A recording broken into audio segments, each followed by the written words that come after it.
तो गाइस मैं हूं अंकित और आप देख रहे हैं रेसलिंग फैंस नेटवर्क। वीडियो को शुरू करेंगे भाई हम लोग सबसे पहले एजे ली से। तो भाई मैं आपको रिपोर्ट तो वैसे पहले बता चुका था कि एजे ली स्मैकडाउन में आने के बाद आपको मंडे नाइट रॉ में देखने को मिलेंगे, ऐसा पीडब्ल्यू इनसाइडर का कहना है। लेकिन अभी भाई खुद अनाउंस कर दिया गया है डब्ल्यूडब्ल्यू के द्वारा कि एजे ली आपको कल के मंडे नाइट रॉ के एपिसोड में अपीयर होते हुए देखने को मिलेंगे। एंड यहाँ पे एजे ली का मैच आपको अनाउंस होते हुए देखने को मिल सकता है for Wrestlepalooza. Like it's very obvious भाई कि CM Punk, Becky Lynch, Seth Rollins ये सबके सब मंडे नाइट रॉ में। तो एजे ली स्मैकडाउन में क्या करेंगे? वो स्मैकडाउन में वापस बस इसलिए आए बिकॉज वो एपिसोड शिकागो से था, तो वहाँ पे क्राउड रिएक्शन अच्छा मिलता एंड सेंस बना था बिकॉज सीएम पंक का होम टाउन था। तो ऐसे में एजे ली आपको कल के रॉ के एपिसोड में देखने को मिलेंगी एंड कल ही आपको एक्सपेक्ट कर लेना चाहिए कि इनका मैच कंफर्म हो गया, यानी कि AJ Lee and CM Punk versus Becky and Seth Rollins का मिक्स टैग टीम मैच आपको अनाउंस होते देखने को मिलेगा फॉर डब्ल्यूडब्ल्यू रेसलपलूजा। बाकी इसके अलावा क्या कुछ हो सकता है रॉ में, वो हम लोग शाम की वीडियो में बात करेंगे। अभी ज़्यादा कुछ ऐसे बहुत भी कंफर्म नहीं है, लेकिन मंडे नाइट रॉ यहाँ से आपको अच्छा होते हुए देखने को मिल सकता है बिकॉज रेसलपलूजा के लिए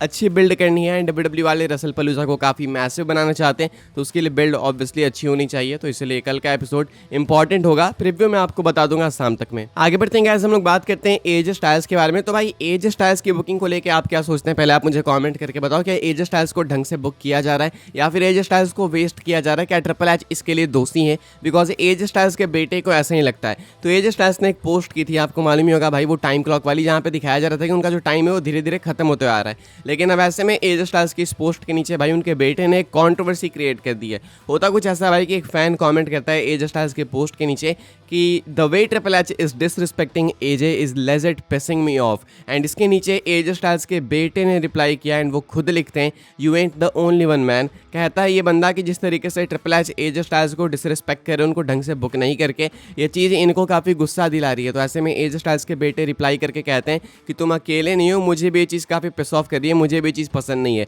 तो ऐसे में एजे स्टाइल्स के बेटे खुद अग्री करते हैं कि ट्रिपल एच एजे स्टाइल्स की लेगेसी को डिसरिस्पेक्ट कर रहे हैं, ट्रिपल एच एजे स्टाइल्स को ढंग से बुक नहीं कर रहे हैं, स्पेशली जब एजे स्टाइल्स का टाइम रन आउट हो रहा है, एजे स्टाइल्स कभी भी रिटायर हो सकते हैं, तब उनको ढंग से बुक नहीं किया जा रहा है। आई थिंक ये वाला जो आउटरेज है ये ज़्यादा भी क्रिएट हुआ because back to back AJ Styles IC title matches हार गए। हालांकि अभी भी इनकी फ्यूड खत्म नहीं हुई डोमिनिक के साथ में, कहा जा रहा है कि वर्ल्ड्स कोलाइड में एजे स्टाइल्स आएंगे तो उसके बाद इनका एक और मैच हो सकता है मुझे लगता है। तो अब ऐसे में भाई एजे स्टाइल्स के बुकिंग को लेके काफ़ी सारे क्वेश्चन उठ रहे हैं, ना ही सिर्फ फैंस बल्कि खुद उनके बेटे भी क्वेश्चन कर रहे हैं कि आखिर ट्रिपल एच ऐसा क्यों कर रहे हैं। ट्रिपल एच पे भाई देखो काफ़ी सारे लोग क्वेश्चन करते हैं। हमने देखा कि एमवीपी डब्ल्यूडब्ल्यू से जाने के पहले भाई ट्रिपल एच से पता नहीं कितने क्वेश्चंस कर रहे थे कि ट्रिपल एच ऐसा है वैसा है, ढंग से ब्लैक्स को बुक नहीं करता।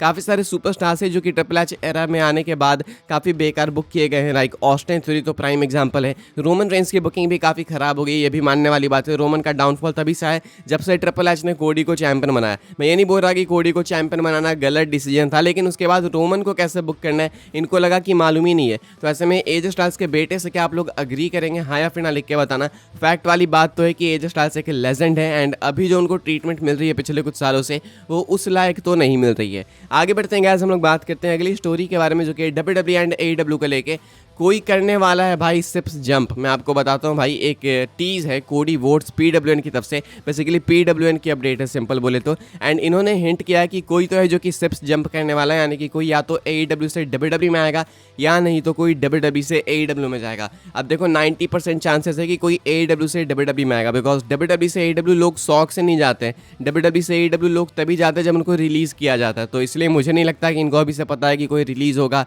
उसके बाद वो एईडब्ल्यू जाएगा।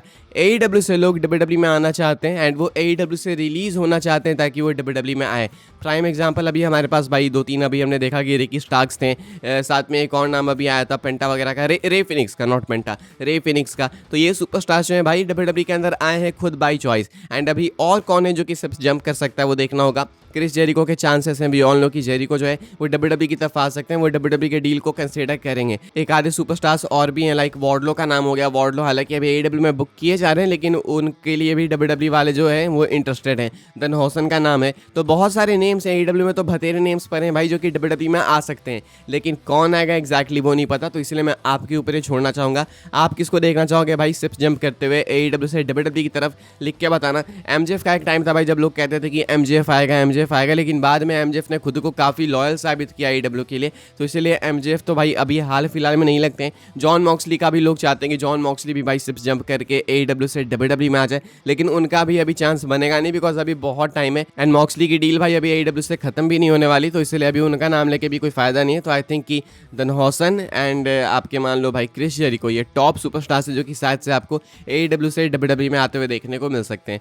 आगे बढ़ते हैं गाइस, हम लोग बात कर लेते हैं भाई अपनी आखिरी स्टोरी के बारे में, एंड हम लोग बात करने वाले हैं भाई मोस्ट इनडिस्ट्रक्टेबल सुपरस्टार्स के बारे में, यानी ऐसे सुपरस्टार्स जिनको डिस्ट्रक्ट करना मुश्किल है, यानी कि जिनको तोड़ना, जिनको पछाड़ना, जिनको फोड़ना काफ़ी मुश्किल है। WWE ने भाई खुद ही रैंक किया है मोस्ट इनडिस्ट्रक्टेबल सुपरस्टार्स को, एंड हिस्ट्री की बात की जा रही है, यहाँ पे ऑल टाइम की बात की जा रही है।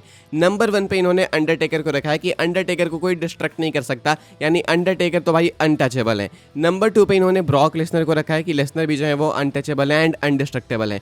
नंबर 3 पे इन्होंने गोल्डबर्ग को रखा है कि गोल्डबर्ग भी जो है वो अनडिस्ट्रक्टेबल है, इंडिस्ट्रक्टेबल है, जो भी बोलो ये भी समझ आता है। नंबर 4 पे है ब्रे वाइट, फील्ड वाले कैरेक्टर के साथ में। ये अच्छा हुआ कि इन्होंने एम्फेसिस किया भाई यहाँ पे फील्ड के ऊपर, क्योंकि ब्रे वाइट को काफ़ी टाइम मतलब बीट भी किया गया, वो भी काफ़ी अच्छे तरीके से, लेकिन फील्ड यहाँ पे बिलोंग करते हैं। नंबर 5 पे केन, तो टॉप 5 से भाई तो मैं अग्री करूंगा अनडाउटली। नंबर 6 पे Hulk Hogan, I agree again. Number 7 पे है अल्टीमेट वॉरियर, यहाँ पे भी अग्री कर सकते हैं।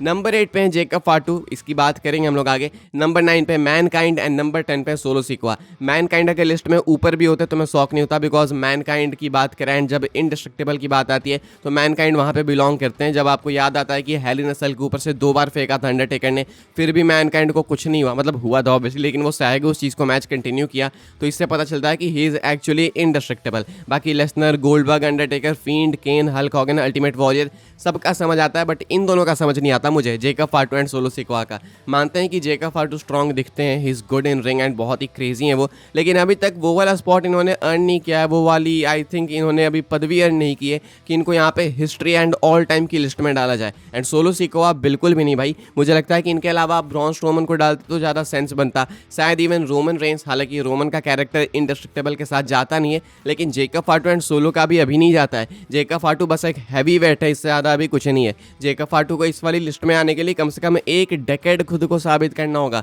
Same goes with Solo Sikoa, and Solo की करंट बुकिंग से लगता नहीं है मुझे कि ऐसा कुछ होने वाला है। तो फैंस भी यही क्वेश्चन कर रहे हैं कि जेकब एंड सोलो कहाँ से आ गए भाई ये ऑल टाइम वाली लिस्ट में, एंड आपके पास इतने सारे अलग अलग ऑप्शंस हैं, इन दोनों को कहाँ से ले आए। तो मैं अग्री करूंगा इस चीज़ से। आई थिंक ब्रॉन स्ट्रोमन एक बार को मैं समझ भी सकता था, लेकिन इन दोनों का तो मैं नहीं समझ सकता भाई, इन सोलो का तो बिल्कुल नहीं समझ सकता, बिकॉज उनको उस तरीके की आप बुकिंग ही नहीं दे रहे हैं। पहले बुकिंग दो, पहले वहाँ पे लाओ तो उनको तब तो समझ आए कि अच्छा ये इनडिस्ट्रक्टेबल, एंड जब बात आती है ऑल टाइम की तब तो बिल्कुल नहीं। बाकी इन दोनों के अलावा जो लिस्ट में नेम्स है 8 नेम्स, उन सबसे मैं अग्री करूंगा, उन्होंने अपना स्पॉट अर्न किया एंड वो यहाँ पे बिलोंग करते हैं। फिलहाल भाई इस वाली वीडियो के लिए सारी अपडेट्स थी, आई होप सबको इन्फॉर्मेशन मिली हो तो वीडियो को लाइक कीजिएगा, शेयर कीजिएगा, सब्सक्राइब कीजिएगा चैनल को, ताकि आने वाले टाइम के अंदर आपको और भी सही WWE की अपडेट्स वगैरह सबसे पहले देखने को, जानने को मिलते रहे।